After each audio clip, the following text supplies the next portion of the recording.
When the unthinkable happens and your superstar falls, that's when you find out who you really are. The night Caitlin Clark sat on the bench, not in her fiery uniform but in street clothes, the entire basketball world held its breath, convinced that the Indiana Fever's magic would fade with her absence. But what unfolded that night inside Gainbridge Fieldhouse wasn't a collapse, was a resurrection. A team stripped of its brightest star rose up from the doubt, the criticism, and the whispers that they were nothing without her. This was more than just a basketball game, it was a declaration of resilience. A message sent across the WNBA that the Fever were not a one-woman show. As the cameras panned to Clark, her jaw tight, her eyes locked on every possession, her team began to write a story that no analyst predicted. Every dribble echoed defiance. Every shot was a protest against every narrative that dismissed them. Their back-to-back losses to the Liberty had bruised their confidence and battered their reputation. But this was their moment to flip the script. Walking into the arena, they carried the weight of a league that had already counted them out. 12 wins and 12 losses on the record, the same cold number the critics used to bury them alive, stood as the line between mediocrity and redemption.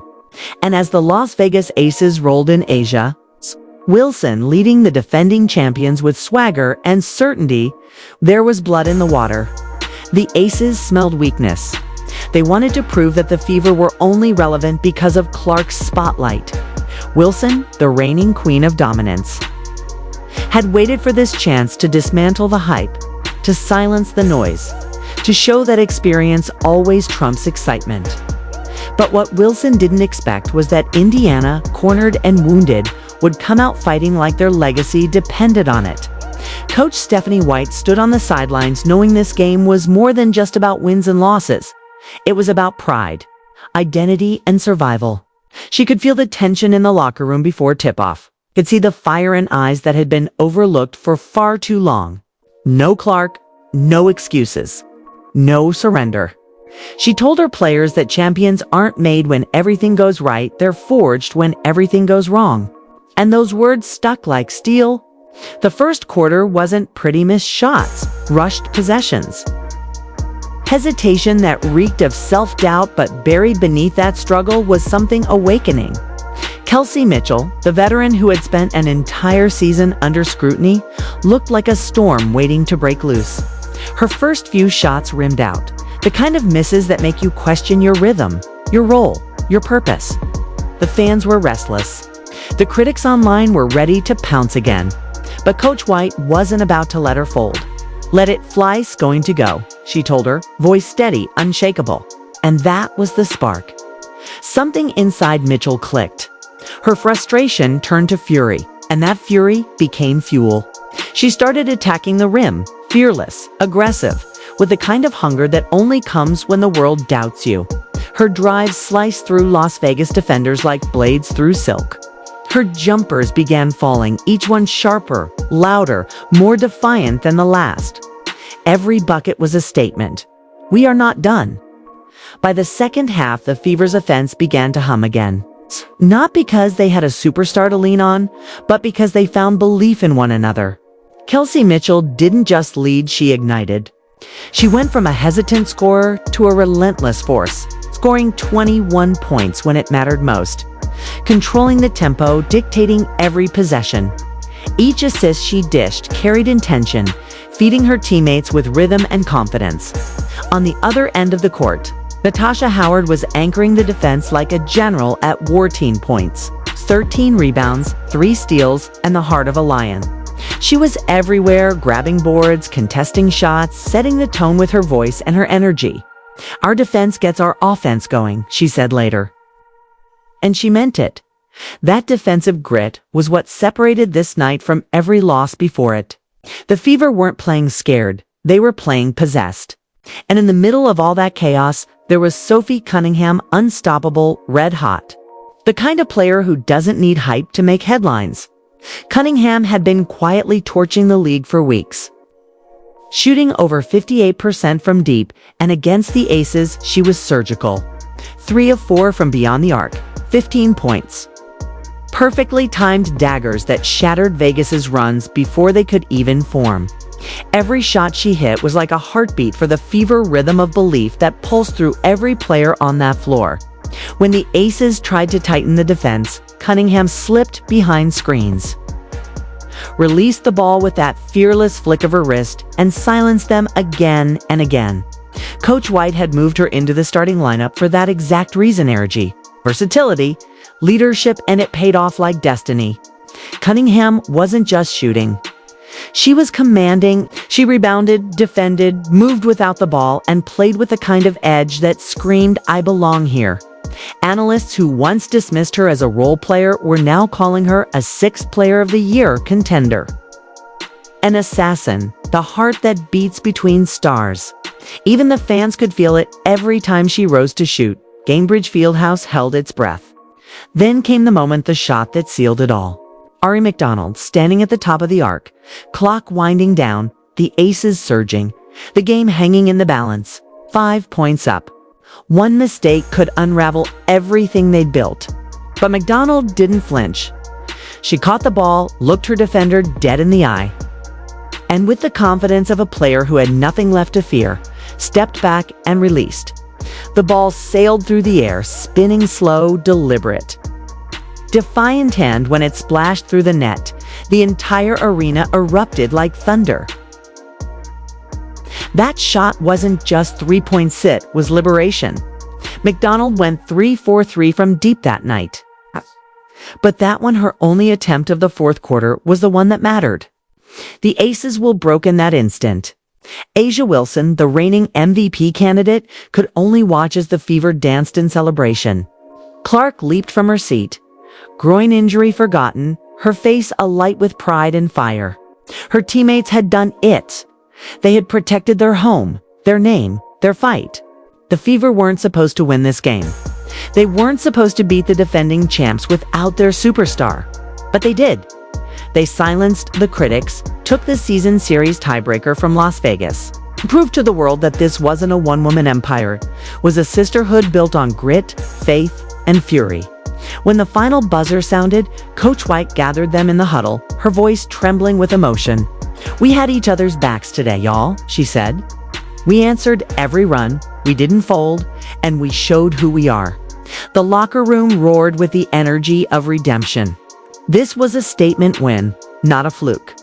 A message sent loud and clear to every team in the league: count us out again, and we'll make you pay. The Fever improved to 13-12, sixth in the standings. But records couldn't measure what had just changed. They had redefined themselves. Without Caitlin Clark, they found their backbone. With her watching, they found their heart. And when she returns, she won't be returning to the same team she left. She'll be joining a stronger, hungrier, battle-tested group that knows exactly who they are. The Indiana Fever just proved they can beat anyone, anywhere, anytime. And this was only the beginning of something unstoppable. When a team has already proven it can survive without its superstar, the question shifts from survival to supremacy, and that's exactly where the Indiana Fever found themselves after their shocking takedown of the Las Vegas Aces. The league didn't see it coming, and now everyone wanted to know, was this a fluke? Or was this the beginning of a new dynasty being born in Indiana? The second the final buzzer sounded that night, the entire WNBA world started buzzing. Social media caught fire with clips of Sophie Cunningham's flamethrower shooting, Kelsey Mitchell's redemption arc, and that ice-cold dagger from Ari McDonald that froze A'ja Wilson's defending champions in their tracks. Commentators were forced to rewrite the narrative they'd built all season. The team that was supposedly nothing without Caitlin Clark had just demolished one of the most dominant franchises in league history, and they did it with grit, chemistry, and firepower that couldn't be denied. Every highlight told the same story. This was no lucky night. This was a blueprint. The Fever didn't stumble into victory. They executed it with precision, focus, and belief. The air inside Gainbridge Fieldhouse that night wasn't just electric, it was transformative. Fans could feel it. Players could feel it. Even Clark, standing on the sidelines, could feel it. The injury that sidelined her might have been the blessing that forced her teammates to step into their own greatness. Every player who touched the court against Las Vegas had something to prove, and they proved it. They played like warriors, fueled by the disrespect, the doubt, and the endless comparisons to one woman who, despite being their leader, didn't define them entirely. The Fever finally played free of expectation, free of judgment, free of the constant microscope that came with Clark's spotlight. They rediscovered who they were as a team, and that realization is dangerous for the rest of the league. Coach Stephanie White knew exactly what had shifted. She saw it in the way her players communicated on defense, the way they celebrated each other instead of searching for someone to save them. This was growth. This was evolution. White's voice carried conviction as she addressed the team after the game, reminding them that what they accomplished wasn't a surprise, was the result of preparation, discipline, and heart. She had always believed in the depth of her roster, but now the entire league had no choice but to believe too. The Fever weren't just playing basketball anymore, they were writing their story, rewriting what it meant to be underestimated, and setting the tone for every game left on the schedule. As the Aces walked off the floor, their faces said it all: shock, disbelief, frustration. A'ja Wilson had been humbled. The same woman who had spent the last 2 seasons hearing Clark's name in every headline had been silenced by a team that didn't even have Clark on the floor. The optics couldn't have been worse for Las Vegas. The defending champions looked outplayed, outworked, and outwilled. And for Indiana, that feeling of validation was sweeter than any buzzer beater. Kelsey Mitchell, who had taken so much criticism for inconsistency, now stood as the hero of the night. Her 21 points weren't just stats, they were redemption. Every shot she made in that second half echoed like a warning to the rest of the WNBA. Underestimate me again, and I'll bury you. Mitchell's poise, her leadership, her refusal to crumble under pressure, it all came together when the Fever needed it most. This was the player Indiana always believed she could be, and she delivered on the biggest stage. But even Mitchell knew she didn't do it alone. Sophie Cunningham's 3-point assault had stretched the Aces' defense until it snapped. Her confidence was unshakable, her energy contagious. She played with that fiery edge that makes opponents uncomfortable and teammates believe. Her transformation from a supporting role to a frontline assassin was the story no one saw coming. She was, in every sense, red-hot, unstoppable, unguardable, undeniable. When she hit that third triple to bury the Aces' run, the crowd erupted not just in excitement, but in realization. They were watching the rise of a new leader, someone who thrived in the chaos, someone who loved the pressure. Cunningham didn't need headlines to validate her. She let her performance speak louder than any commentator ever could. And it spoke volumes. Meanwhile, Natasha Howard's dominance continued to be the backbone of the Fever's resurgence. Her rebounding, her physicality, her ability to control the paint against a powerhouse like Las Vegas was masterful. Howard embodied what championship DNA looks like. She set the tone early, grabbed momentum with her defense, and refused to let go. Every possession, every loose ball, every rotation, she played with purpose. She wasn't chasing stats. She was setting a standard. Her words after the game summed up everything about this team's new mentality. Our defense gets our offense going. That sentence became the identity of this squad. It wasn't about flash or flair anymore. It was about fight. It was about turning stops into confidence, pressure into performance, adversity into dominance. Indiana didn't just beat the Aces. They dismantled them piece by piece, playing with an intensity that left no room for doubt. Even without Clark orchestrating the offense, the Fever looked fluid, dangerous, unpredictable. That unpredictability became their secret weapon. They moved the ball with purpose, found open shooters, attacked mismatches, and punished defensive lapses with precision.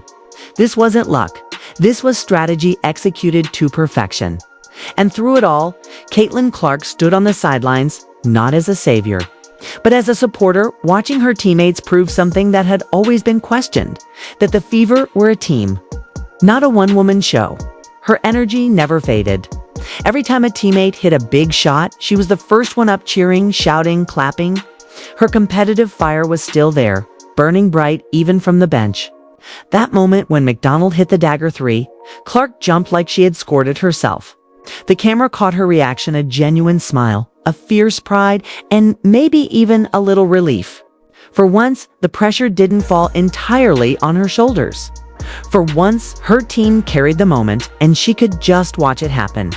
That's the mark of a true leader, not insecurity, but belief. Clark's presence, even in absence, lifted the fever.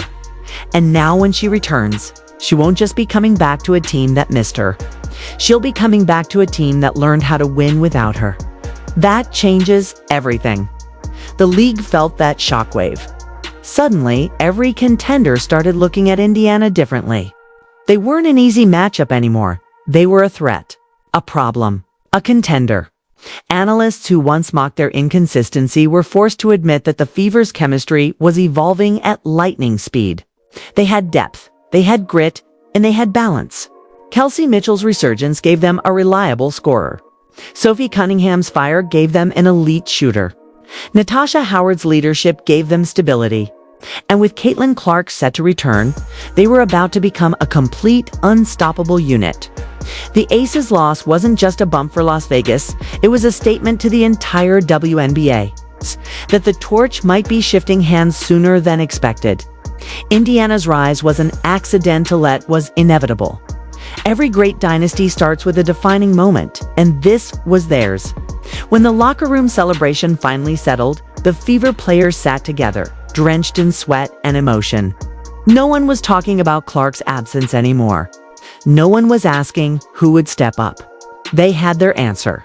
The sound of laughter, of relief, of unity filled the space that used to hold uncertainty. Coach White looked at them and knew this was the team she'd been building all along. A team that didn't fold when the lights got too bright. A team that didn't crumble when adversity hit. A team that played for each other, not for approval. From that night forward, the Indiana Fever weren't just chasing wins, they were chasing greatness. The narrative had flipped completely. What started as a story of loss had become a story of power. What began with an injured star sitting helplessly on the bench had turned into a masterpiece of resilience, faith, and teamwork. The Aces had been humbled, the league had been warned, and the Fever had found their fire. They proved that when the world doubts you, that's when you become dangerous. And now, every opponent that steps onto the court with Indiana will feel that danger from the opening tip to the final buzzer. Because this isn't just the team that survived without Caitlin Clark. This is the team that discovered who they truly are. And that makes them unstoppable.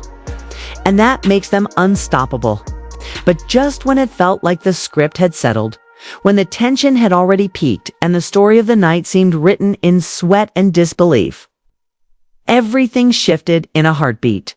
The lights felt brighter, the noise sharper, and all eyes locked on Caitlin Clark, as if destiny had decided this exact moment would test her more than any before. It wasn't just a game anymore. It was a statement, a chance to remind the world that greatness doesn't fade when pressure mounts. It ignites. You could sense it from the way she carried herself. Chin high, gaze unshaken, almost daring the chaos around her to try and break her focus. The Fever crowd rose to their feet, and even those who had doubted her before found themselves pulled into that gravitational field of belief that only legends can create. Every dribble echoed through the building like a countdown. Every step across midcourt carrying the weight of a team. A city of fan base that had endured so much noise, criticism, and disbelief since her arrival in the league. She was never meant to blend in.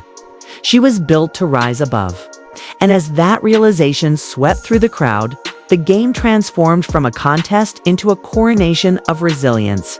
Caitlin knew what was at stake. Not just the scoreboard, but the narrative. For months, pundits and players alike had questioned her toughness, her leadership, her ability to translate college dominance into professional greatness. But here she was, dissecting a defense that had spent an entire week preparing for her. Turning traps into opportunities and pressure into fuel. Every possession was a chess match, and she was 5 moves ahead. Her passing wasn't just precision, it was poetry. One flick of her wrist and the ball found Nalissa Smith cutting through traffic. Another no-look dime slipped through defenders to Aaliyah Boston, whose power finished what Clark's vision began. The Fever bench erupted, the crowd thundered, and the rhythm of belief pulsed louder than ever. It wasn't just execution, it was control, total and fearless. And yet beneath that controlled storm, there was Fira. Fire born from every cheap shot, every sarcastic smirk, every moment she was told she didn't belong. That energy had been simmering all season, and now it was unleashed. You could see it in her eyes during a timeout when she didn't sit. Just paced near the bench, hands on hips, eyes scanning the scoreboard like a general mid-battle. It wasn't arrogance, it was purpose. She knew this was her canvas, and every shot, every pass, every glare was a stroke in her masterpiece. Even the opposing fans, who had spent much of the night jeering her, found themselves quieted because what she was doing transcended rivalry. It was the kind of performance that demands respect even from those who wish you'd fail. When the fourth quarter began, the atmosphere had changed completely. The Fever, once struggling to find rhythm, now looked like a team reborn. The communication on defense tightened. Rotations crisp, energy contagious. Clark's influence wasn't limited to her stat line. It rippled through everyone around her. Grace Berger hit a corner three off a Clark assist. Kelsey Mitchell drilled a deep one from the wing. And suddenly what had looked like a desperate fight became a statement of dominance. The opposing coach called timeout, trying to stop the bleeding, but the damage was psychological now. You could see it in the faces of the defenders. They were rattled, chasing shadows of a player who always seemed to be where they weren't. And then came the moment. The kind that defines careers, the kind replayed endlessly in highlight reels. Dissected by analysts and immortalized in memory. With under 2 minutes left, the game tied, the ball found its way back to Clark. The crowd stood before she even dribbled. Everyone knew what was coming. They'd seen this movie before, but somehow, it never lost its magic. The defender pressed high, arms wide, eyes desperate. Caitlin sized her up, dribbled between her legs, stepped back beyond the arc deeper than anyone else would. Durand launched. The ball hung in the air longer than seemed possible, slicing through the noise.